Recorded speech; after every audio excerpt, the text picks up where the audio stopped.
Hey everybody, welcome back to Growth for Educators. Um, Today I wanted to kind of talk a little bit about the financial situation in education. If you kind of follow my content on Instagram, I talk a lot about three pillars. And the three pillars for me are financial, physical, and mental or emotional. And I think those are three components that are super important to our well-being as human beings, number one, but then as educators. And when we are on point with those three things, I think that makes us better educators in the classroom. And so today I wanted to talk about the financial component. Lately in the media, we've seen a lot about the teacher strike out in Virginia, and that's important. And it's important for a lot of reasons, but number one is it brings attention to the financial component in education, or the lack of financial. We talk a lot about proper funding within education, and we know that in most states education is underfunded. That's no secret. The debate comes though, at what cost? What makes education properly funded, and how do we achieve that? And the formula that comes along with that is extremely tricky. Kansas just completed a study through a company called wested.org, and that consultation company put together a survey and estimated that it would cost about $2 billion to properly fund education. And part of that funding is teacher salaries. And so that's a huge sticking point for a lot of people when we talk about education, is salaries and education for teachers. And we're not talking administrators, we are talking strictly classroom teachers. There is a big thought out there that administrators are extremely overpaid and teachers are extremely underpaid. So the question always comes, how do we balance the two of those? And so I want to tell a little bit about my story and where I fit into that piece and how my mindset has changed a little bit. So about 4 years ago, roughly 4 years ago, I began a new position within my building, within my program, within my district. I've wanted to be an administrator for quite a while. I kind of learned that when I first got into education. In a place I was teaching, I watched our administrator do what he was doing and felt right away that there had to be a better way to do that because things were not going well. And so I immediately knew that there has got to be a way to make an impact differently and better, so that people get what they need, education's growing, kids are having a good time, they're graduating, teachers are feeling good, whatever. And so that seed was planted in my head a long time ago, 14 years, just about 14 years to be exact. So a few years ago, it was needed in my program for an administrator on site, and I sought to become that person. I worked really hard to become that, and part of the reason was provide support for staff and for students, and another part was financially. I wanted to increase what I brought home from my family. I wanted to increase my family's financial situation. I wanted to better that, and one way I sought to do that was through administration. So fast forward a little bit, spent time in that program as the art teacher, and then about 4 years ago, my position was created. Thought it was going to become a full-time assistant administrator with pay, and that did not happen. Was asked to take that position on my teacher salary, and so I did. Wanted to get my foot in the door, and thought if I worked my butt off and did a great job, that good things would happen. And so I did that. Each year, nothing changed financially for me. And so about a year ago this time, I had been listening to a podcast, and at the end of this podcast, they always ask the guests on the show to talk about some books that have been really important to them or influential in their life. And one of the books that always came up was Rich Dad, Poor Dad by Robert Kiyosaki. And so I kept hearing about this book. Working in education, financial literacy was really never top of mind for me. I'll never forget my first job in education. I made $43,000 a year, which as a first-time educator is unheard of. Now, granted, I worked for the most part year-round. We had a week off at Christmas time. We had a week off around the summer sometime. Other than that, we worked 8 to 4, and that was our contract day. We got paid a little extra for that from 3:30 to 4. And I coached baseball, so I got a little bit of stipend for that. And so for my first year in education, single guy living with his brother, I made a lot of money. And so for me, it was like $1 million, and I could do whatever I wanted with that because I just had a little bit of rent to pay, had a few bills, whatever. And so that seemed like a ton of money to me, and I thought it could only go up from there. Fast forward, moved to where I'm at now, took a $10,000 pay cut, got married, had kids, and things changed. And so I quickly got in the mindset of, man, we're underpaid as educators, this sucks, we need more money, and constantly complained about it. So I was in that mindset for quite a while, and then, the administration piece came in. I thought, okay, things are gonna get better. Well, things didn't get better. While my salary increased through kind of that natural progression of years spent, I increased my education, obtained my master's, so there comes a pay bump with those things. Still felt like I was underpaid for the job I was doing, as nearly all educators do. So last year around this time in March, I kept hearing about this book, Rich Dad, Poor Dad by Robert Kiyosaki, and I finally made the leap, go to a bookstore and pick it up. This was the copy I picked up at a half-price bookstore. I paid $6.99 or $7.99 for it. Still have the receipt, which I will be using on my taxes this year. Yep, it's $7, but let me tell you something. When you understand what comes out of this book, you understand how important $7 is. So I wanted to bring this to you today as educators to help you understand where I'm at as an educator, financially in my mindset, and financially in our situation. While nowhere near being a rich dad financially, the amount of knowledge that I've picked up from this book and where that has helped me turn my mindset has made me one of the wealthiest guys around. And I know that sounds cliche, but it's absolutely true.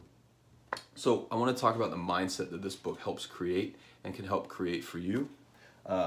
Keep in mind, I'm not selling that book. In fact, for the next couple of days, I would love to see some comments about why you would like to read this book. And I would like to pick one person out of the comments and send them a copy of this book for free, absolutely free. I'll go buy it for you and I'll send it to you. No shipping charge, nothing.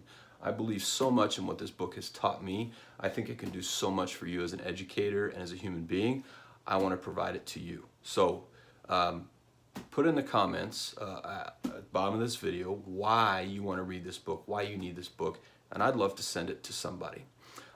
So coming back to that book, for me, growing up in a lower middle class family, my mom and dad worked multiple jobs most of the time, and we lived paycheck to paycheck. And my parents did a fantastic job of trying to provide the things that I wanted and needed for school, sports, whatever.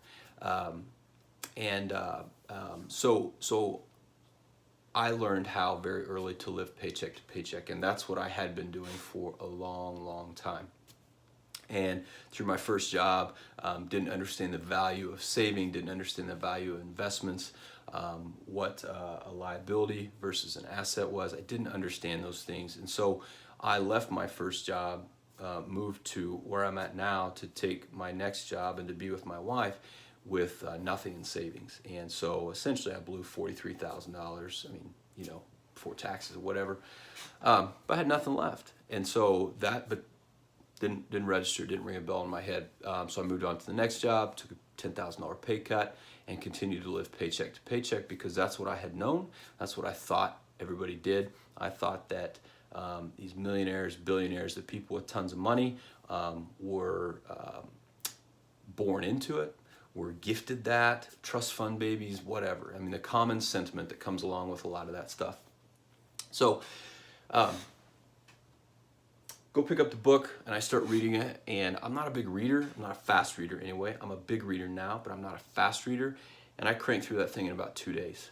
It resonated so well with me. It was so impactful for me. It immediately changed my mindset on money.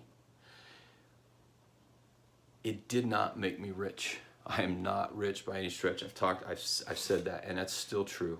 But it's helped me understand, number one, the difference between a liability and an asset.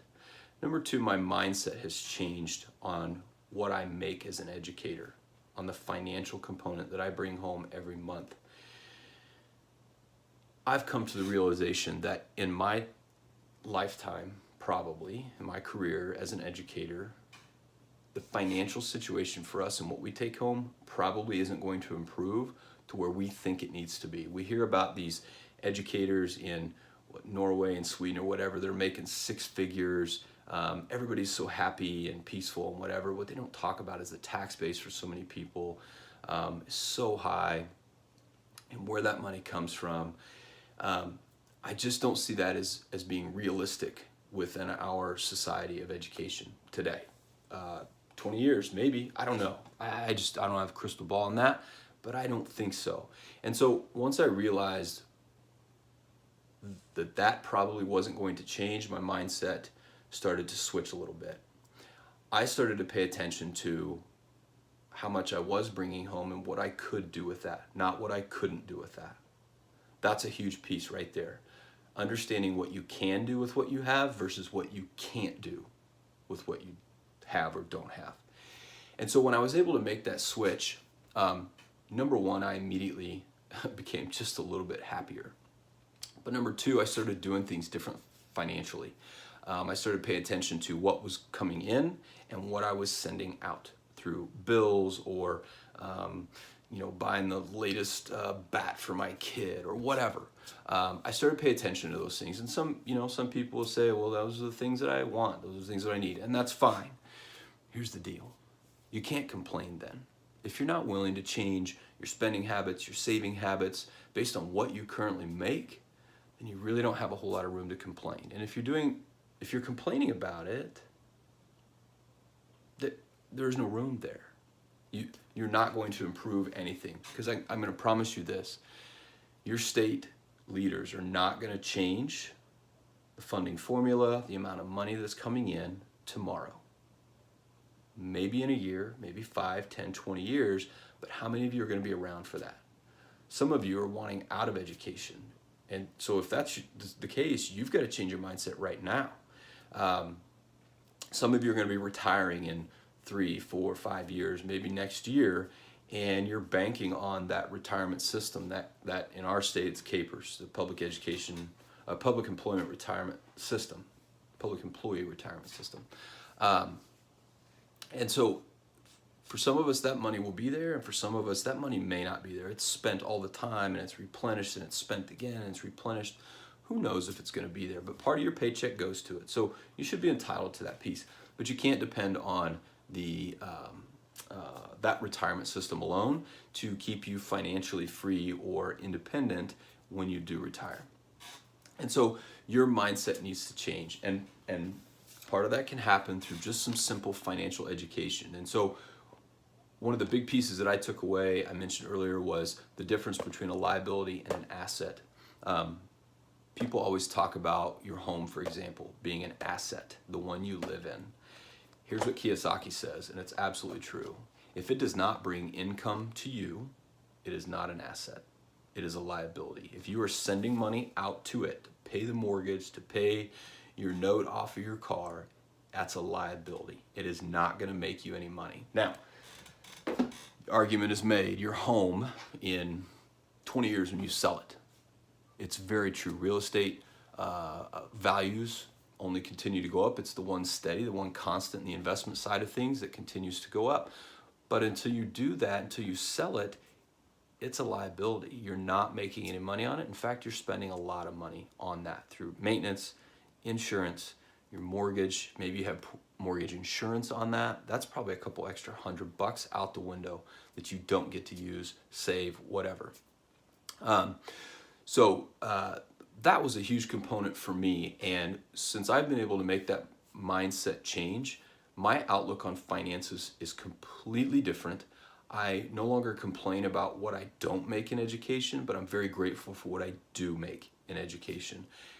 That has allowed me to free up some emotional things going on in my head that I can now put that energy towards kids and staff in my building. So it's been huge. It's been a game changer for me and for us in our program, and for my kids, for my students, and for my own kids as well. I'm a lot happier at home, a lot happier in the classroom, a lot happier in the building. And so I just wanted to talk a little bit about that. That's one of the major components, one of those three pillars: the the financial piece, that I think is really important in education and as a human being in your mindset, whatever job it is you're working, even if you don't work in education. A lot's being said about minimum wage and working for $8 behind a McDonald's counter. And there's two arguments to that. One is that, oh, we don't pay those people enough and they need to make $15, $16 an hour. And the other side of it is, if you don't like what you're making, change it. Go ask for your raise, prove your worth in that. Or guess what? Go get a skill that will pay you more. Maybe working McDonald's counter flipping burgers is what you want to do. That's fine. But don't complain about the salary or the wage that you make, because you've chosen that career. I would challenge you as educators to bring the same mindset in. Don't complain about what we don't make. Be grateful for what we do make, and then work on change on the side. Whether it's you get a side hustle going and you got a side business. Maybe you've got a hobby. Maybe you teach interior design, and you can go out and make that into a side business. Maybe on the weekends and the evenings after you're done, you can go decorate people's houses, or find a realtor, find a real estate agent who needs help staging a home. Go do that on the weekends, getting ready for an open house. Provide a service, provide a value outside of what you do from 7:30 to 3:30. If you're not willing to do that, though, I would encourage you not to complain. Be grateful for what you have then, and live within those means. I guess that's it for right now. When it comes to the financial component, there's a lot that comes along with this, but this is step number one, is changing your mindset. And how do you go about doing that? And I think this is a huge piece and a step in the right direction to change that mindset for you as an educator, just as a human being. And again, if you're not an educator, it doesn't mean you can't read this. It just means you should read this and apply it to what you do. Another one that I picked up,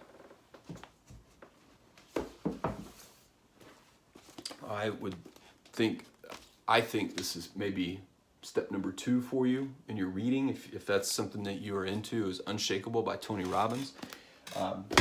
Again, gave me a new outlook or a new education on investments and financial literacy.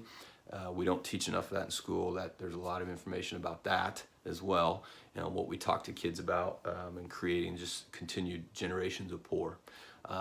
These kinds of things can really help change those outlooks for kids and for you as an educator. So step number 1, got to change your mindset, and I think picking up a good book is a great way to start that. Highly encourage you to read Rich Dad Poor Dad, Robert Kiyosaki, and then he also has a library of books that he's written within his scope, that talks more than just Rich Dad Poor Dad. Probably do another video here soon talking about the details of Rich Dad Poor Dad, what's in it. But I would love to hear from you. If you've read it, leave me a comment, tell me what you thought, what it's done for you. If you haven't read it and you want to, leave me a comment, tell me why. I'd love to pick somebody in the next couple of days and send that book out to them. It's a small investment on your end, but if you don't want to go out and buy it, if you want somebody to send it to you, I'll do that, because I believe so much in that book and what it's done for me and what I think it can do for us as educators and human beings. I think it's really important. So check it out, Rich Dad Poor Dad, Robert Kiyosaki. Keep following us on Instagram, Growth for Educators. We also have a Facebook page, Growth for Educators, same deal. But follow us. If it's provided any value to you, please share it with your colleagues, with your fellow educators, anybody that you feel like can benefit from something that we have out there. I think it's really important to share that. Don't keep it to yourself. That's why I'm putting these out there. I want everybody to know and understand what it's done for me and what I think the value it can bring to education for all of you and for our kids, because ultimately that's what it's about, right? Happy educators in the classroom results in better kids in the classroom, better kids in society. And if test scores are what you're after, your test scores are going to go up too. So check us out on Instagram, check us out on Facebook, Growth for Educators, and we'll talk to you soon.